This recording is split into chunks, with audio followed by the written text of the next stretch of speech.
Élu, voici pourquoi Dieu vous a gardé célibataire jusqu'à maintenant. Vous êtes-vous déjà demandé pourquoi, malgré vos prières, votre attente et votre désir, Dieu n'a pas permis à certaines relations de fonctionner? Pourquoi les portes de l'amour semblent-elles se fermer?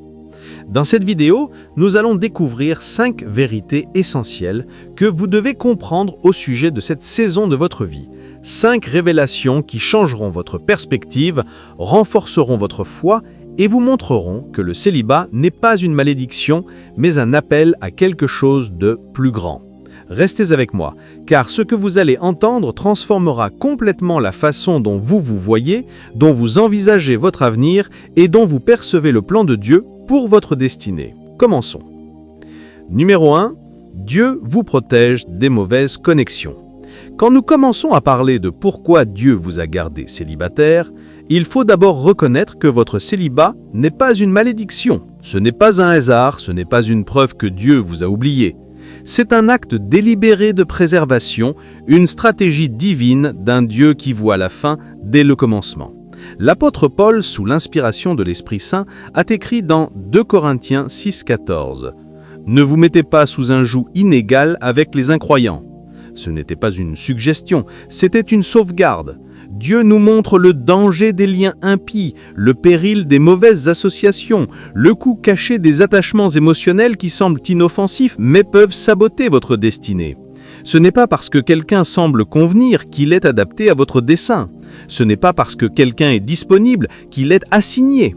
Parfois, Dieu permet des saisons de célibat, non pas parce qu'il veut vous priver d'amour, mais parce qu'il veut protéger votre destinée.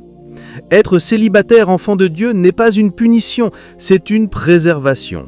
Réfléchissez-y. Un agriculteur ne disperse pas les graines dans un sol non préparé, car ce sol ne peut pas soutenir ce qui est planté. De la même manière, Dieu refuse de planter votre vie dans une relation qui ne nourrira pas son dessein divin en vous. Vous devez comprendre que les relations sont plus que des sentiments, ce sont des alliances, ce sont des liens, ce sont des fusions spirituelles qui ont le pouvoir soit de vous propulser vers votre destinée, soit de vous détourner vers la destruction. Dieu connaît le pouvoir des liens spirituels. Il connaît les cordes invisibles de l'influence, la manière subtile dont le caractère est chapeauté, la façon dont deux deviennent un, non seulement dans le corps, mais dans l'esprit. Et si Dieu sait qu'un lien diluerait votre appel, il ne le permettra pas. La vérité est que certaines personnes pour lesquelles vous avez pleuré, certaines relations que vous vouliez voir fonctionner, étaient en réalité la miséricorde de Dieu fermant une porte que vous perceviez comme un rejet. Ce que vous avez vu comme de la solitude était en réalité une préservation divine. C'est pourquoi les élus doivent comprendre que des attachements prématurés peuvent retarder, voire détruire leur destinée. Une mauvaise connexion peut vous détourner pendant des années, vous distraire de vos missions, drainer votre énergie et obscurcir votre discernement. Avez-vous remarqué que lorsque Samson a posé sa tête sur les genoux de Dalila, il a perdu plus que ses cheveux? Il a perdu sa force, sa vision, sa liberté et sa position. Une mauvaise relation a presque anéanti une vie entière d'appels. Dieu vous aime trop pour laisser une Dalila entrer dans votre vie, trop pour laisser un Judas pénétrer votre cercle, trop pour laisser une mauvaise connexion spirituelle fracturer votre concentration. C'est pourquoi vous êtes toujours célibataire. Ce n'est pas un rejet, c'est une redirection. Ce n'est pas un retard, c'est une conception divine. Le point d'enseignement ici est simple mais profond. La bonne personne au mauvais moment reste la mauvaise personne. Vous pouvez rencontrer quelqu'un avec du potentiel, mais si ce n'est pas le moment de Dieu, cette connexion peut créer le chaos. Imaginez manger un fruit avant qu'il ne mûrisse. Ce qui aurait pu être un doux aliment devient un poison amer parce que vous vous êtes précipité. De la même manière, Dieu connaît le danger de forcer quelque chose avant son temps. Alors il dit « Attends-moi, fais-moi confiance, tiens-toi tranquille et sache que je suis Dieu ». Parfois, le mot le plus saint dans le royaume est « non, pas encore ». Numéro 2. Dieu veut construire votre fondation en lui. Quand Jésus a enseigné dans Matthieu 7, 24 à 25, il nous a donné une image de ce que signifie construire quelque chose qui dure. C'est pourquoi, quiconque entend ces paroles que je dis et les met en pratique, sera semblable à un homme prudent qui a bâti sa maison sur le roc. La pluie est tombée, les torrents sont venus, les vents ont soufflé et se sont jetés sur cette maison. elle n'est pas tombée, parce qu'elle était fondée sur le roc. Le maître enseignant ne donnait pas simplement des conseils architecturaux. Il nous apprenait que la force de toute vie, de tout mariage, de toute destinée, dépend non pas de ce que vous construisez, mais sur quoi vous le construisez. Avant de partager votre vie avec quelqu'un d'autre, votre fondation spirituelle et émotionnelle doit être ancrée en Christ. Vous ne pouvez pas attendre de quelqu'un d'autre qu'il comble les fissures de votre fondation, alors que ces fissures ne peuvent être guéries que par la puissance de l'Esprit de Dieu. Ainsi, parfois, Dieu vous garde célibataire, non pas parce qu'il veut que vous soyez vide, mais parce qu'il veut que vous soyez établi. La solitude n'est pas toujours une malédiction. Parfois, c'est la salle de classe de Dieu. C'est dans le calme du célibat qu'il vous apprend à prier quand personne d'autre n'entend, à adorer quand personne d'autre ne voit, à faire confiance quand personne d'autre n'affirme. Dans le bruit de la compagnie, les voix rivalisent pour attirer l'attention. Mais dans le silence de la solitude, Dieu a toute votre oreille. Et tandis que le monde vous dit que votre valeur se mesure à qui vous aime, le ciel vous rappelle que votre valeur est ancrée en celui qui vous a créé. C'est pourquoi certains d'entre vous, bien que vous ayez prié, pleuré et demandé à Dieu pourquoi il a retardé l'arrivée de votre partenaire, doivent réaliser qu'il ne retardait pas, il vous développait. Il développait votre vie de prière, vous apprenait la discipline du jeûne, façonnait votre concentration et renforçait votre foi. Une fondation instable produit toujours une union instable. Et Dieu vous aime trop pour laisser votre futur mariage reposer sur un terrain fragile. Considérez ceci, si la fondation d'un bâtiment est fissurée, peu importe la beauté des murs, l'élégance du toit ou le coût des fenêtres, toute la structure est vulnérable à l'effondrement. De la même manière, Dieu sait que si votre fondation en lui est instable, peu importe l'attrait extérieur d'une relation, les tempêtes exposeront les faiblesses internes. Et ne vous y trompez pas, les tempêtes viendront, la pluie tombera, les torrents monteront, les vents souffleront, mais seule la maison bâtie sur le roc, seule la vie enracinée en Christ tiendra debout. Alors Dieu dit, « Avant que je ne te confie le cœur de quelqu'un d'autre, laisse-moi ancrer ton cœur en moi. Avant que tu ne t'appuies sur l'arme d'un autre, laisse-moi t'apprendre à t'appuyer sur mes armes éternelles. » C'est pourquoi la saison de célibat ne doit pas être méprisée, car c'est la saison où Dieu vous rend entière en lui, afin que vous ne cherchiez pas quelqu'un d'autre pour compléter ce que lui seul peut accomplir. Trop de gens entrent dans des relations en recherche de complétude pour découvrir qu'une moitié d'âme ne peut pas guérir une autre moitié d'âme. Deux moitiés brisées ne font pas un tout, elles créent une fracture. Dieu veut que vous soyez si ancrés en lui que, lorsque finalement il amène quelqu'un dans votre vie, vous ne vous appuyez pas sur cette personne pour fournir ce que seul Christ peut fournir. Votre joie doit déjà être assurée, votre paix déjà ancrée, votre identité déjà établie. Car si vous dépendez d'un autre humain pour fournir ce que seul Dieu peut offrir, vous les préparez à échouer et vous vous préparez à tomber. Numéro 3. Dieu vous prépare pour la bonne mission.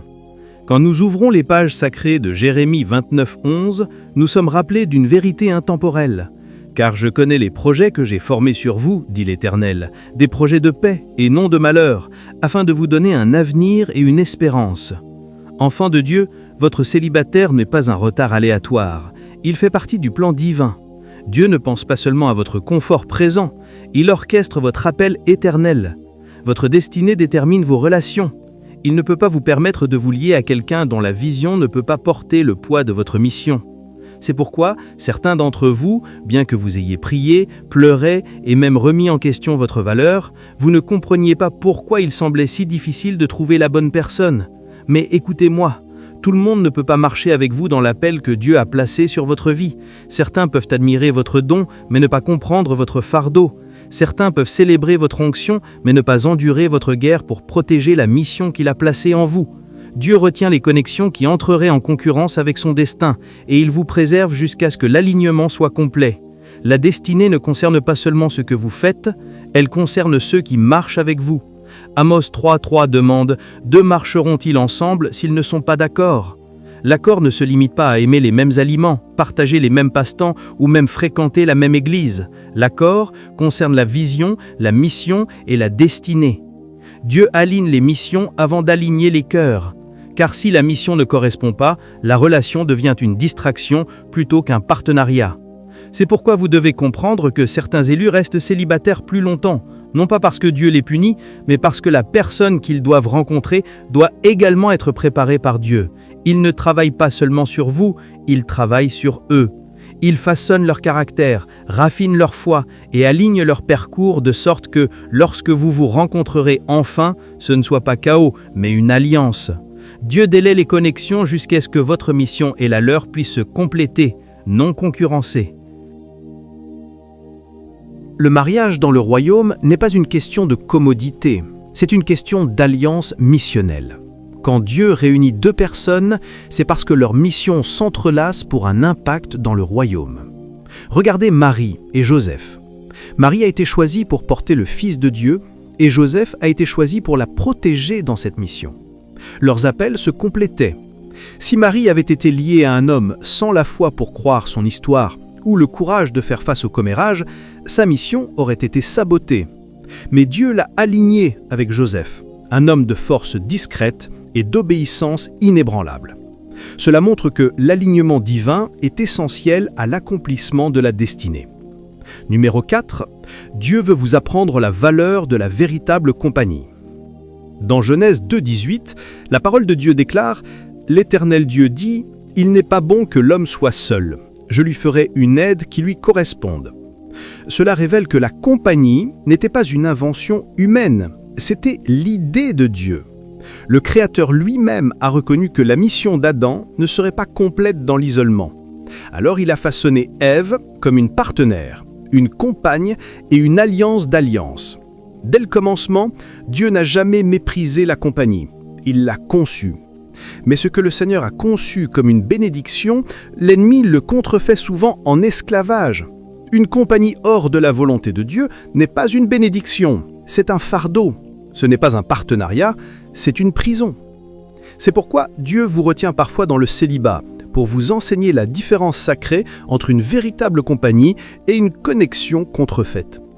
Voyez-vous, il y a une différence entre la solitude et le fait d'être seul.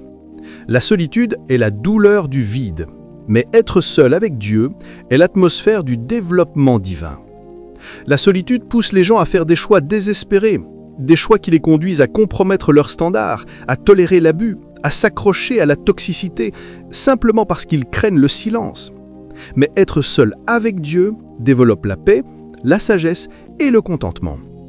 C'est dans la salle de classe de la solitude que Dieu vous apprend à apprécier sa présence, à trouver de la joie dans sa parole, à marcher dans sa paix sans s'appuyer sur la validation constante d'un autre. Le célibat est l'endroit où Dieu vous détoxifie du besoin d'être nécessaire, afin que, lorsqu'il envoie la bonne personne, vous ne vous y accrochiez pas par insécurité, mais vous vous connectiez par force.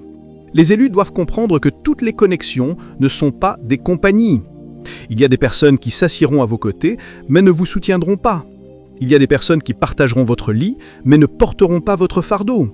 Il y a des personnes qui apprécieront votre présence, mais n'investiront jamais dans votre dessein. C'est pourquoi Dieu enseigne la valeur de la véritable compagnie dans la saison d'attente. Il vous montre que le fait d'être avec quelqu'un ne suffit pas. Vous devez discerner s'ils sont envoyés par lui. Car s'ils sont envoyés par Dieu, ils ne rivaliseront pas avec sa voix dans votre vie. Ils la confirmeront. S'ils sont envoyés par Dieu, ils ne vous éloigneront pas de prière. Ils vous pousseront plus profondément dans celle-ci. S'ils sont envoyés par Dieu, ils ne vous distrairont pas de votre destinée. Ils marcheront à vos côtés tandis que votre destinée se déploie. Écoutez attentivement. Ce n'est que lorsque vous êtes assuré avec Dieu seul que vous pouvez discerner qui est véritablement envoyé par lui. Quand vous savez qui vous êtes en Dieu, vous ne pouvez pas être séduit par la flatterie, manipulé par la solitude ou trompé par un amour contrefait. C'est pourquoi cette saison de célibat est sainte. Elle entraîne vos yeux à voir clairement, vos oreilles à entendre précisément et votre cœur à discerner sagement. Dieu dit « Je veux que tu connaisses ma compagnie avant que tu connaisses la leur. Je veux que tu goûtes mon amour avant que tu goûtes le leur. Je veux que tu expérimentes ma fidélité afin que tu reconnaisses immédiatement quand la leur est fausse. » Beaucoup se sont précipités dans des relations par solitude et ont découvert trop tard que ce qu'ils pensaient être une compagnie, c'était une captivité. Mais Dieu, dans sa miséricorde, vous a préservé. Il vous a protégé des promesses brisées, des attaches toxiques et de partenariats épuisants. Pas parce qu'il veut que vous soyez vide, mais parce qu'il veut que vous soyez équipé. Il vous apprend à valoriser la compagnie comme lui la valorise, non pas comme un soulagement émotionnel, mais comme un renforcement spirituel. C'est pourquoi Paul appelle le mariage un mystère dans Éphésiens 5, 32. Car dans sa forme la plus pure, il reflète Christ et son Église. Et s'il reflète Christ, il doit être enraciné dans l'alliance, non pas dans la commodité.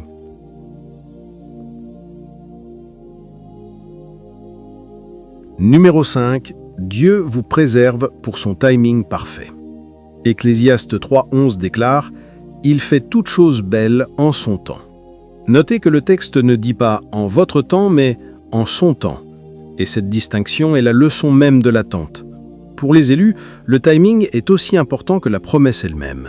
Vous pouvez avoir le bon désir, mais s'il est accompli dans la mauvaise saison, il n'apportera pas de bénédiction. Il apportera un fardeau. Certains d'entre vous ont confondu le timing de Dieu avec le silence de Dieu.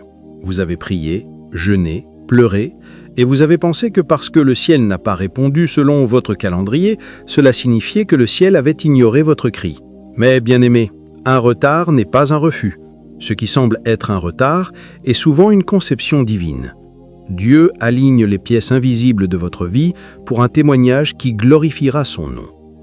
Certains élus sont célibataires, non pas parce qu'ils sont oubliés, mais parce que Dieu travaille en coulisses. Il aligne les familles, prépare les environnements, ajuste les carrières, ouvre les territoires, mûrir les cœurs et orchestre même les saisons, afin que lorsque le moment désigné arrivera, votre union ne sera pas ordinaire, ce sera un témoignage. Si Dieu le permettait prématurément, la bénédiction vous écraserait. Mais lorsqu'elle viendra au bon moment, la bénédiction vous portera. C'est pourquoi les unions précipitées finissent souvent par des regrets. Parce qu'elles étaient construites sur l'impulsion, pas sur l'instruction. Elles étaient basées sur le timing de l'homme, pas sur celui de Dieu. Mais quand Dieu dresse la table, il ne se contente pas d'y mettre de la nourriture. Il prépare tout le festin, l'atmosphère, les invités, la saison et le but. Quand il vous alignera avec quelqu'un, ce ne sera pas juste un mariage, ce sera un ministère. Ce ne sera pas juste une romance, ce sera un renforcement du royaume. Attendre donc ne signifie pas gaspiller, cela signifie se préparer. Pendant que vous attendez, le ciel n'est pas inactif. Pendant que vous attendez, Dieu construit en vous la patience, la sagesse, le discernement et la foi. Il vous apprend à tenir ferme dans les saisons de silence, à vous réjouir dans les saisons de calme et à faire confiance dans les saisons d'incertitude. Les saisons d'attente prouvent la posture de votre cœur. Faites-vous confiance à Dieu pour qui il est ou pour ce qu'il donne? Êtes-vous prêt à croire que son timing est parfait, même quand son calendrier ne correspond pas à vôtre? L'attente est le berceau de la force, et la force est le sol de la destinée. Dieu ne peut pas se permettre de vous libérer dans une alliance prématurément, car l'alliance qu'il a conçue pour vous être précieuse, trop lourde, trop divine, pour être mal gérée. Ce qui semble être un retard est souvent une conception divine. Le même Dieu qui a permis à Abraham d'attendre 25 ans pour Isaac, qui a laissé Anna pleurer année après année jusqu'à ce que Samuel arrive, qui a permis à Israël d'errer 40 ans jusqu'à ce que Canaan soit à eux, ce même Dieu est à l'œuvre dans votre célibat. Ces retards ne sont pas arbitraires, ils sont stratégiques. Ils retardent pour protéger, ils retardent pour préparer, ils retardent pour aligner, et ils retardent pour se glorifier dans votre histoire. Et quand il agira, cela arrivera si soudainement que des années d'attente seront éclipsées par la beauté de son timing. Mes amis, le célibat pour les élus n'est pas un abandon, c'est un alignement.